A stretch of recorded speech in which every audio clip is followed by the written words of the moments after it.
Hey Warriors, it feels so good to be back with you again. This is our fourth Warriors United webinar, and I'm sorry that we had to delay it a few weeks because Grace had the flu, but I'm happy to report that she is back in good health and here to share pearls of wisdom about people smarts with you.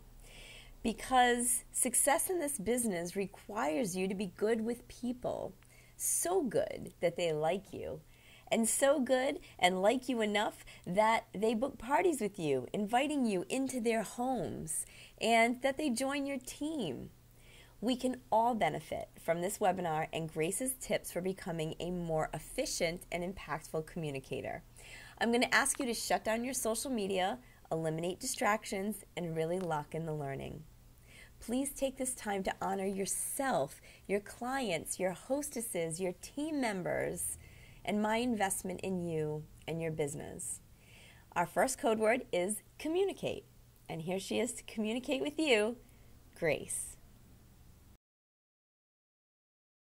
Hello, Athena's family. This is Grace Howe, and I'm very excited to be able to bring to you our number 4 webinars in this series of calls that we've been having. And today's topic is going to be all about people smarts. So we're going to go ahead and dive straight into our class here. Let's see. Okay, our focus for today's call is going to be communication is the cornerstone of every successful and healthy relationship. Understanding and implementing specifically selected words and phrases can support you to create a lasting and impactful connection. And that's what our business stems from, is a relationship business. And being able to connect and communicate in an efficient and effective manner will really set the stage and the tone for a successful business. So I wanted to go and talk to you today about 6 steps to communicate with impact. And I've prepared some material for you, and I encourage you to take notes throughout this webinar so that you can refer to them and begin applying these ideas and concepts in your business. So first step is step 1, which is to speak their language. And what I mean by speaking their language is when you're sitting down to meet with a person about your business or about the products, it's important to be able to discover if they are more of a visual person, auditory, or kinesthetic. And I want to share with you, they'll want to see an example. So example, they're going to want to see the product. So if you were only to explain verbally about the products and the benefits and a little bit about them, they may not fully grasp the concept unless you are showing them a sample. So if that's not an option, I encourage you to take them on either to the website or take them on, send them through a pamphlet of some sort so that they can actually see what you're talking about. Similar to what we're doing here on the webinar series, where you are seeing a picture and you're also hearing me teach on a concept. So being able to be mindful of, especially when someone is visual, they're going to want to see a picture of it. So you can even ask, is it easier for you to see something, hear something, or feel something? So if they say, well, I'd prefer to hear it, well, they're completely comfortable with you communicating the instructions, how to use some of the products. They're comfortable with hearing you talk about them. And they really don't need to see anything because you're speaking their language per se. So hearing things, you'll know, okay, they're more auditory. They'll feel comfortable with me explaining or giving information verbally. Or for a kinesthetic person, they're going to want to touch and feel the product. They're going to want to have it in their hands. They're going to want to have you pass things around so that they can get a sense of the Athena's difference. So speaking their language for a kinesthetic person, they're going to want to feel it. So it'll be really challenging if we're only doing these calls or we're only doing something that they can see visually. They're going to say, can you pass the product around? Can I see? And I want to feel what it feels like. I want to know the texture of that.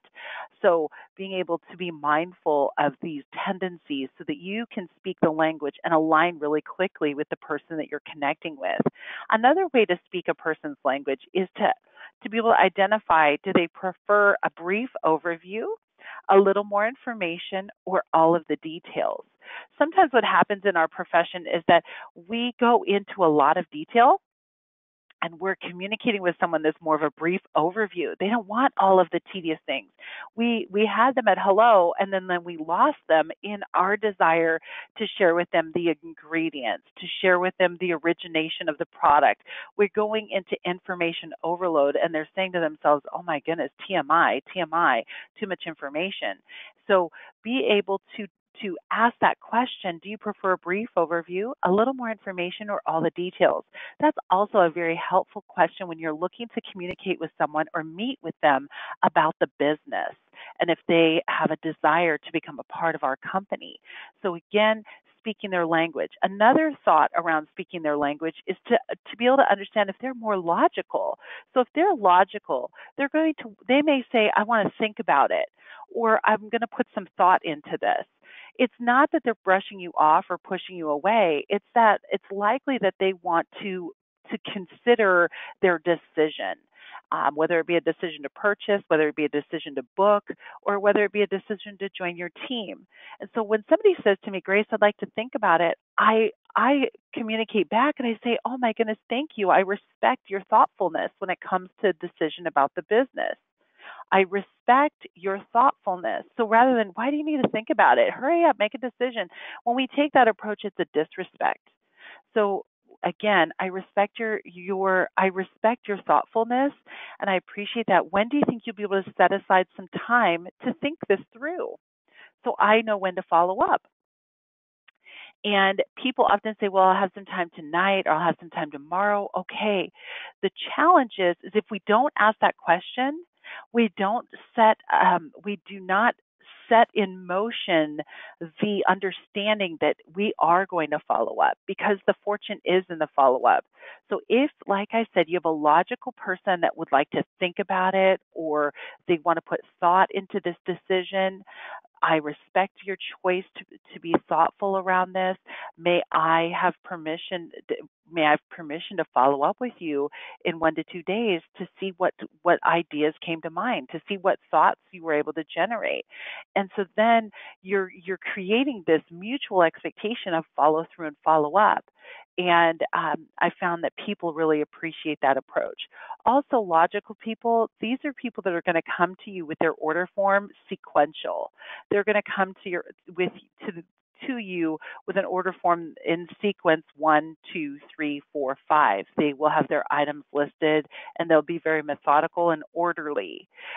So a great question to ask someone that brings to you an order form that looks like that: what are your thoughts about what I've shared so far with you? What did you think about tonight's experience? So think, thoughts, those types of questions will really resonate with a logical individual. Whereas when you're talking to an emotional person, they're going to use words like feeling, sensing, touching. That message really touched me. That was so meaningful to me. So emotional individuals, these are people that, I feel, they'll share with you, I feel like this is the right decision.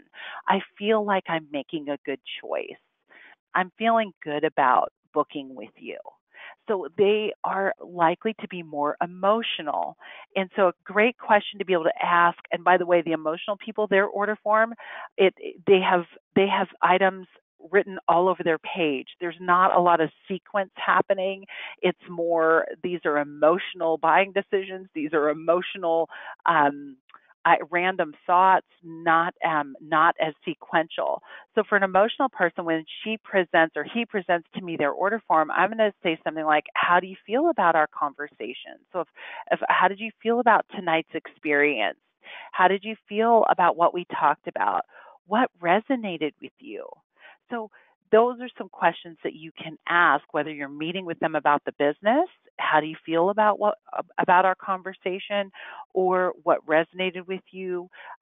These are great questions to be able to ask people, whether it's, like I said, at a booking, whether it is at a conversation about the business. So you'll be able to really identify to speak this person's language quickly. Where this actually came from and why I started teaching on this concept was this woman, bless her soul. She was at an event in Australia and she said she slammed her hand down. She became so passionate about this and she slammed her hand down on the table and she said, "Oh my gosh, if any of these people ask me how I feel again, I'm going to scream. Don't ask me how I feel. Ask me what I think." She was very logical, and it was creating some frustration for her for people to continually ask her how she felt, where she was like, I don't want to talk to them about my feelings. I want to talk to them about my thoughts. And so that's where we can really set people at ease when we're connecting and communicating with them, because we're speaking a language that they can understand and that's comfortable for them. Number two is to be brief. Now, when we're being brief in our conversations and when we're connecting with people, we're discerning, we're deciding, is this now information or is this later information? Is this appropriate to bring up today, or is this something more along as they're going along in their business? What sometimes happens is that we provide way too much information, whether it be at a gathering for when we're holding and conducting a party, or whether we're talking to someone about the business. It's information overload, and people feel like, oh my gosh, I've got to know everything about this business in order to be successful, and it sets a tone for people to see it and say, I don't know if I can do what they do. I don't know if I can do what he does or what she does. So being brief will really go a long way. So again, deciding, is this now or later information? How can I communicate this in a sound bite? So a sound bite is just like I just shared with you. Is this now or later? That's a sound bite. Another way to look at this for being brief is to get to the point. What are the key points that you're looking to bring up? And we talked about that in another webinar in our series about what are my key points? What am I looking to get across? Then you're not going into too many different areas of thought.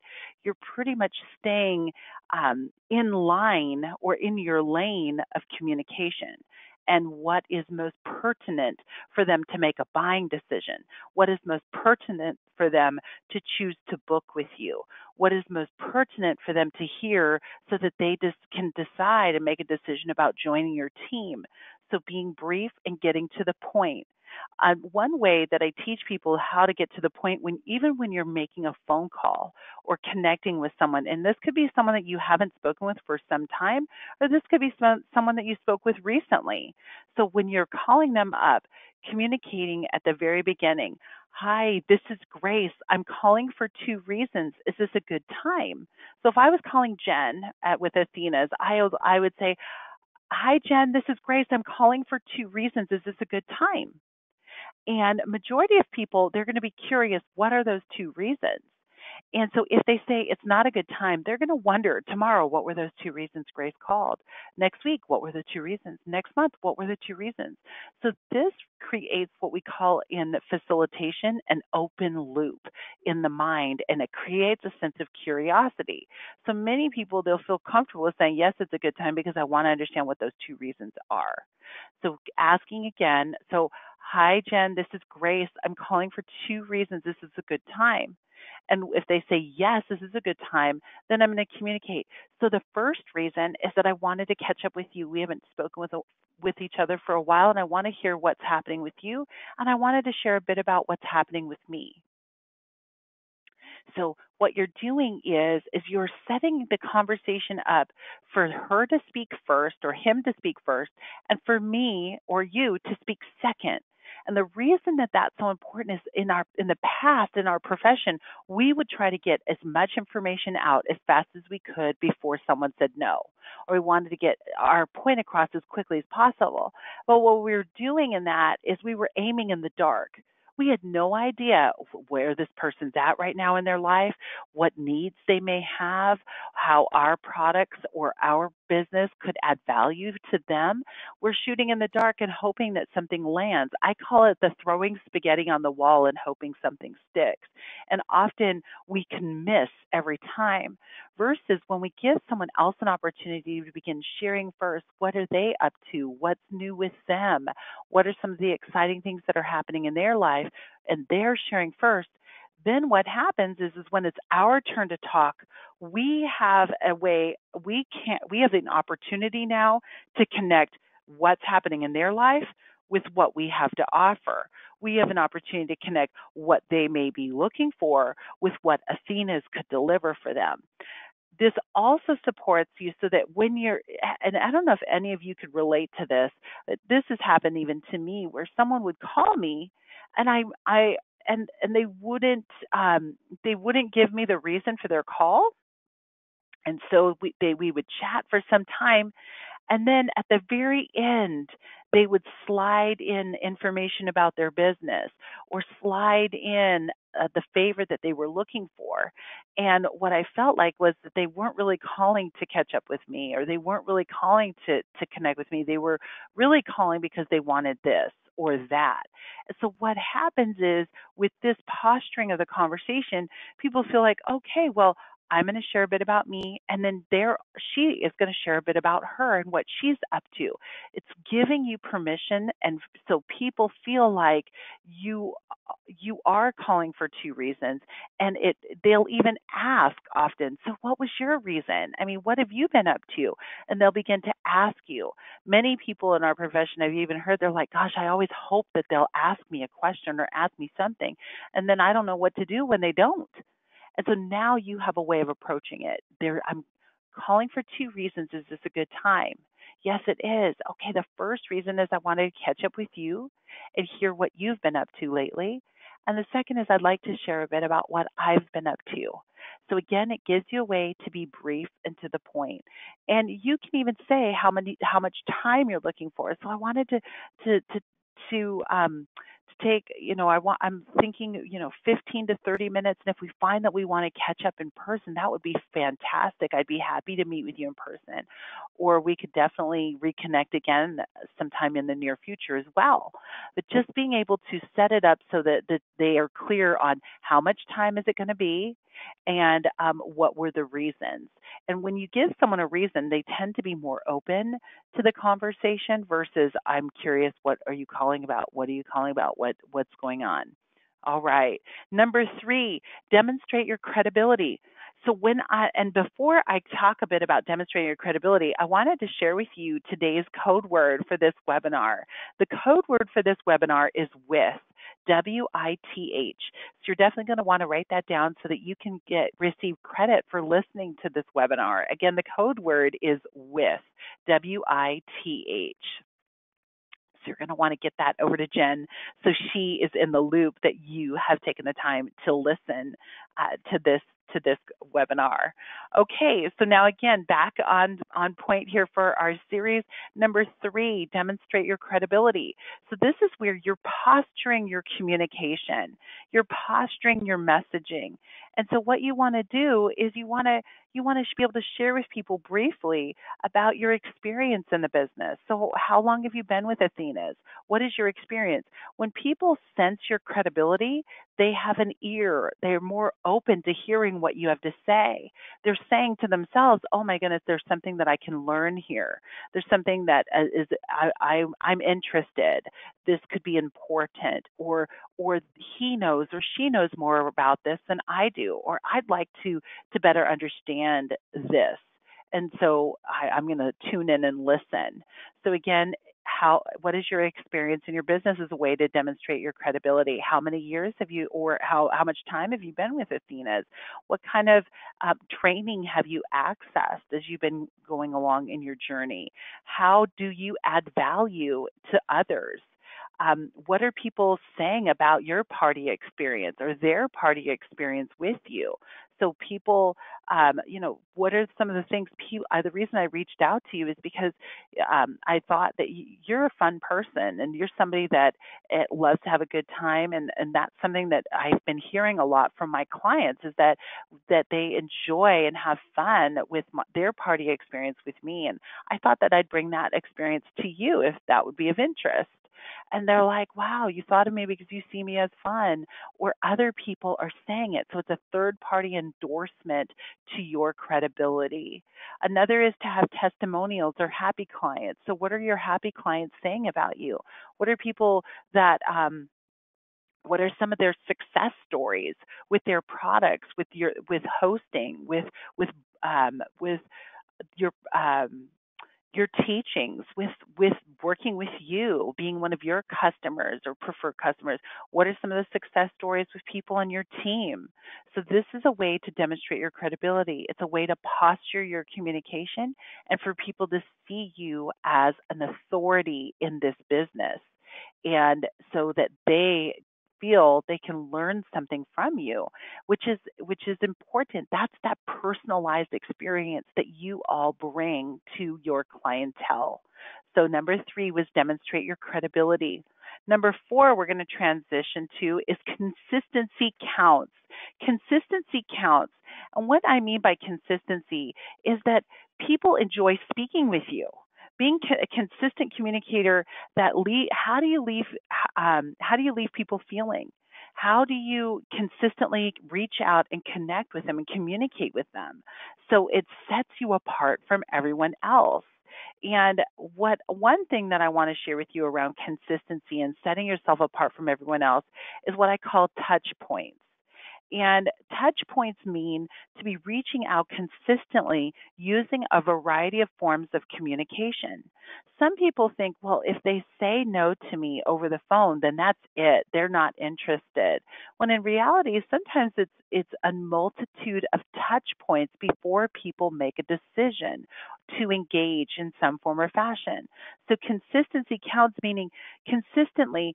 So using email and connecting with some people via email, Facebook Messenger, text them, voicemail, see them in person or invite them to a gathering, invite them to a special event, interact with them in some form or fashion.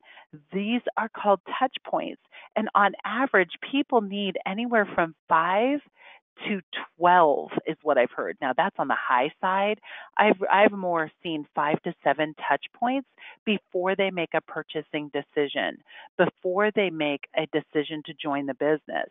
So if I've only conducted one touch point, maybe I've only sent out a mass Facebook message to all of my contacts, that really isn't as personable as a Facebook message directly to the individual. So I encourage both. I have found that it's like you're throwing out your bait with the general population message, whereas you are being more intentional and likely engaging the person with a Facebook message that's more personable. So having a variety of touch points consistently will earn you new contacts, new clients, and new hosts, as well as new team members. So the reason I chose this fish, and this comes back, and I see it as so valuable, is in your communication and consistently communicating to your prospective clients the difference that you make and the difference that you can make specifically for them. And it brings me to a story about a woman that she came from overseas to the United States, and she went in to meet with Berkeley and to get into their grad school program in Berkeley. It's in California, Northern California, in the Bay Area. It's a very prestigious school, and it's difficult to get into. And she went and met with the admissions group, and they said, well, do you prefer to be a little fish in a big pond or a big fish in a little pond? That was their question for her. And she said, well, I expect to be a big fish in a big pond.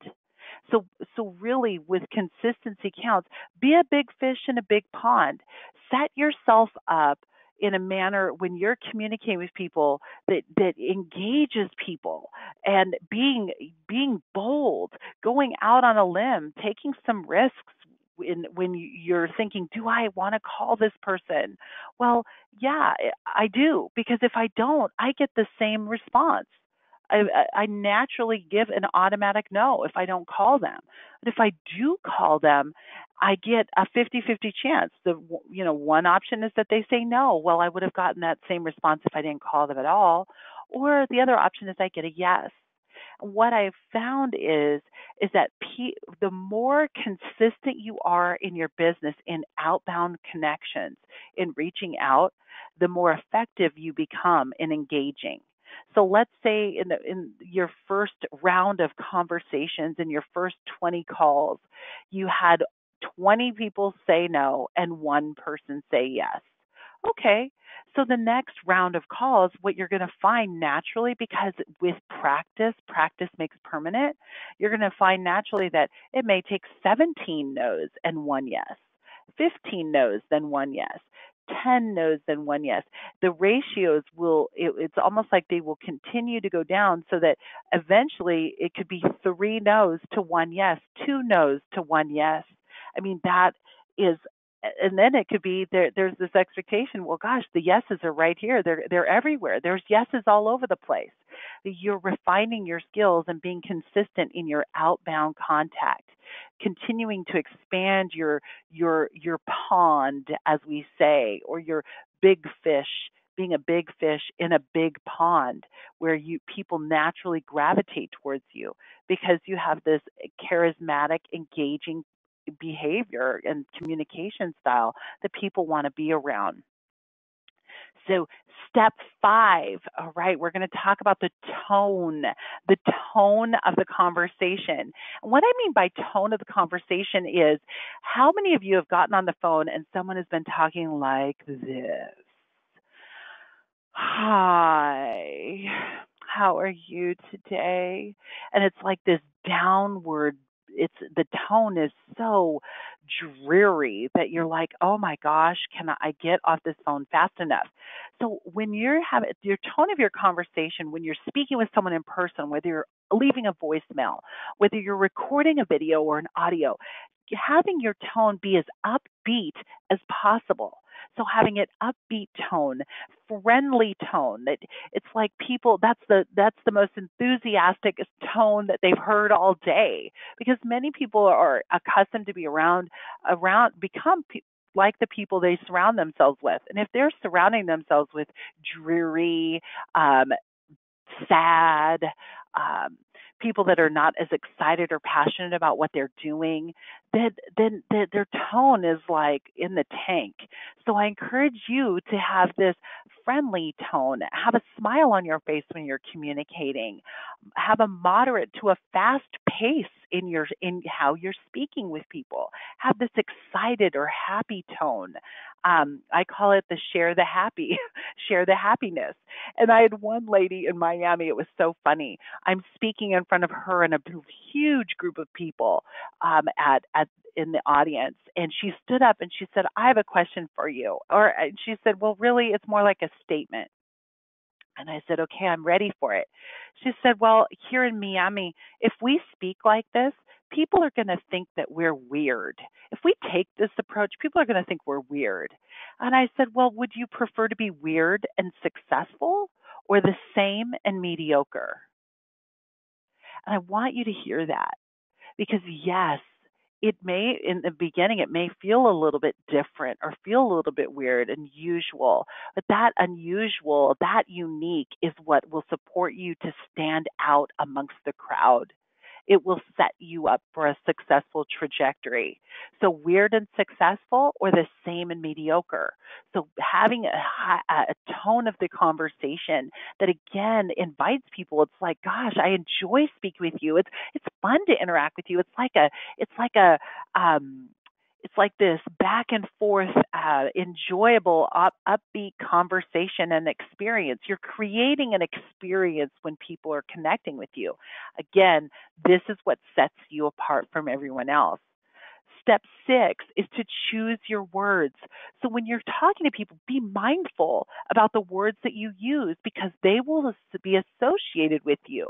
So what I mean by that is, so if we say enjoyable, friendly, excited, people will, when we're using those types of words, people, it's almost like they co-associate. Okay, so Grace, enjoyable, fun, excited. So they will associate the words that you use with you. It's the same thing with gossip. So if I were to speak about Jen and I were to say, gosh, Jen is kind, Jen is generous, Jen is friendly and fun to be around. If I were to say that about Jen, then, which I mean, then people will co-associate those words with Jen and with me. So if I were to gossip or to say mean, cruel things or be unkind, people will associate that gossip or that putting someone else down. They'll associate those things with Jen and with me.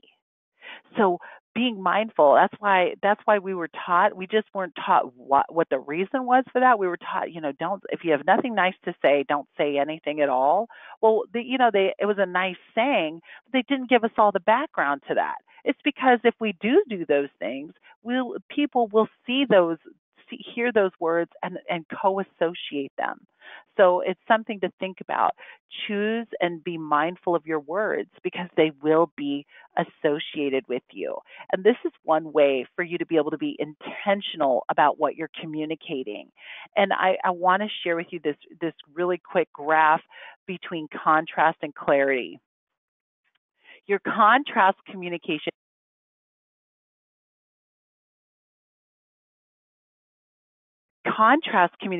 is when we're using things that are the opposite of what we prefer. So we don't want that. We don't want to fail. We don't want to fall short on our goal. We don't want people to think that we're pushy, okay? Versus clarity, I prefer this. So being able to be more intentional about the words that you're using, so saying I prefer to succeed. I prefer for people to be looking forward to hearing from me. I prefer that people that when people hear from me, they hear my kindness and my desire to serve them.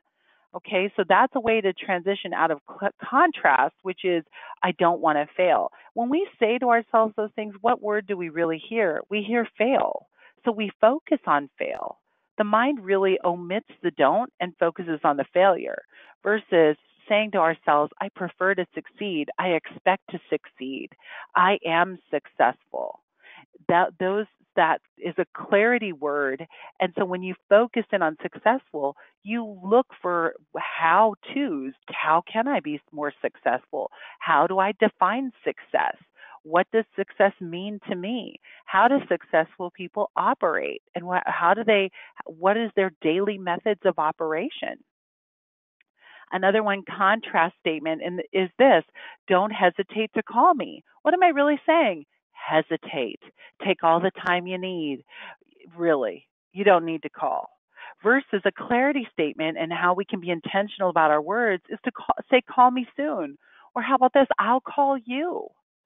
These are clarity statements. So what the whole point of this grid here is to transition out of contrast of all the things that we don't want, we prefer not to happen, to clarity statements, the things that we'd rather see take place in our lives and in our business.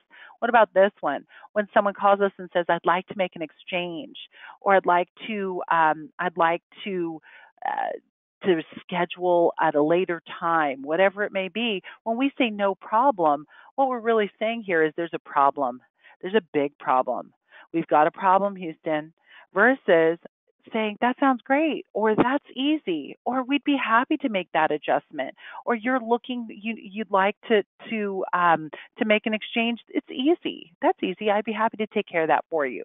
Versus no problem, because if what happens when we place that word out there is that people think that it's a problem, it's difficult, it's hard to do business with us. Versus that sounds great, or that's easier, or I'd be happy to make that adjustment for you. What about this contrast statement? Not bad.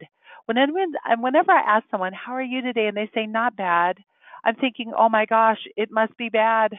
It definitely isn't good. That's for sure. So, not bad. Really, we do is we're leaving people feeling like there's something bad going on and they're projecting that. Versus when somebody asks you, how are you today? I'm fantastic. Thank you. And you? I'm grateful. Thank you. And you?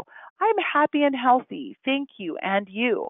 When people are asking you, how are you today? They are not asking to get the long winded dissertation of a 30-minute interaction. You know what I'm talking about here, my friends. So being able to be mindful of, and somebody even asked me, they're like, well, what if I'm not fantastic? Do I have to say that every time? I'm like, no, just dig deep.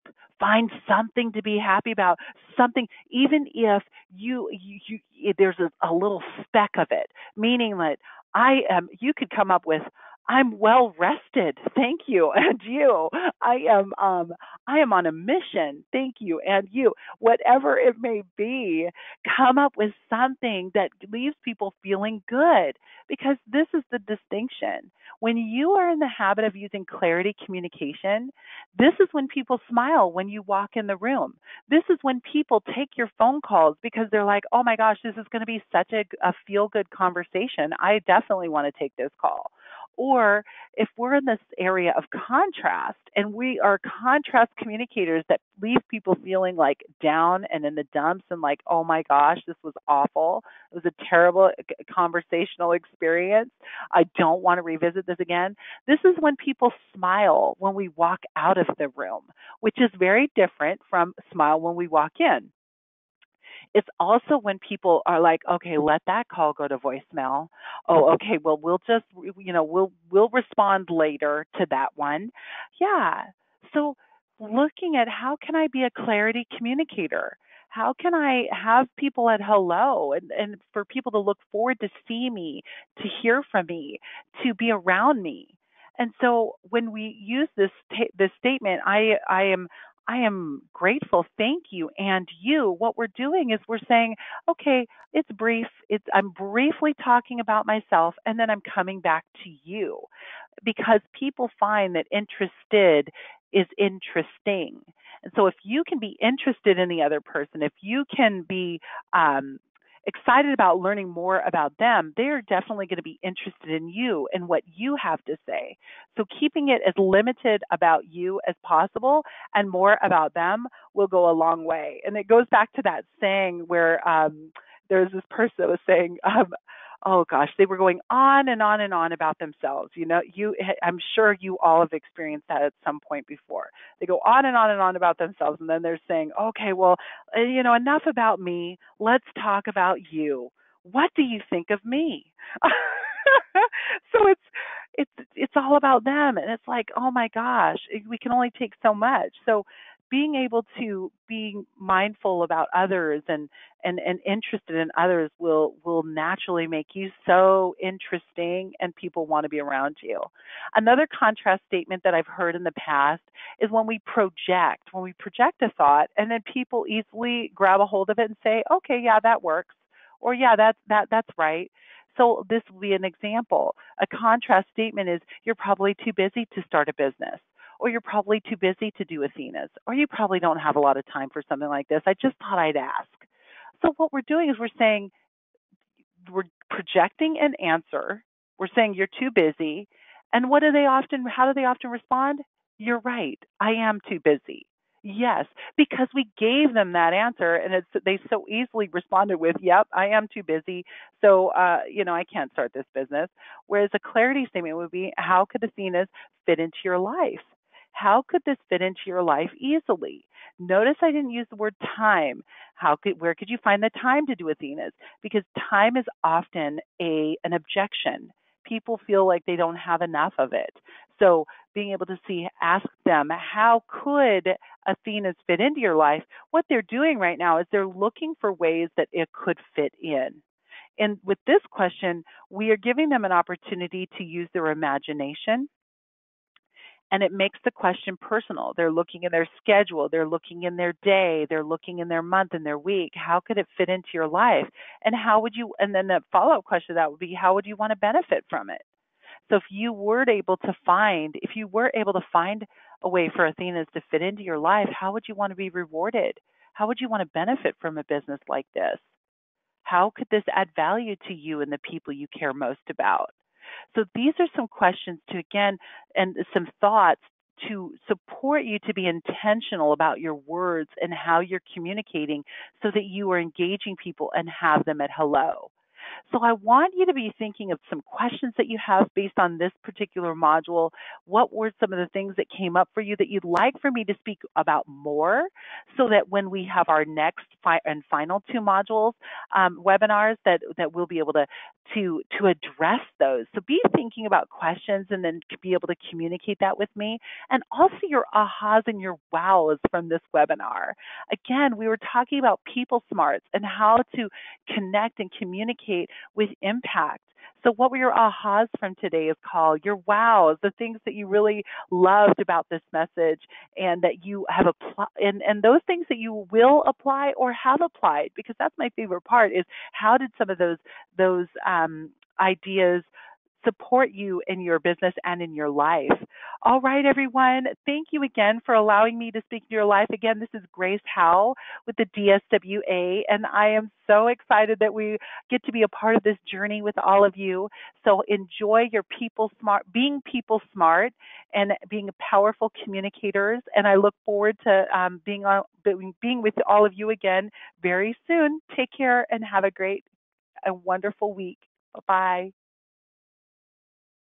Thanks, Grace. Another thought-provoking webinar with easy-to-implement ideas. So Grace asked what questions you have about becoming a more efficient communicator. She's looking for feedback about these calls from you, the warriors.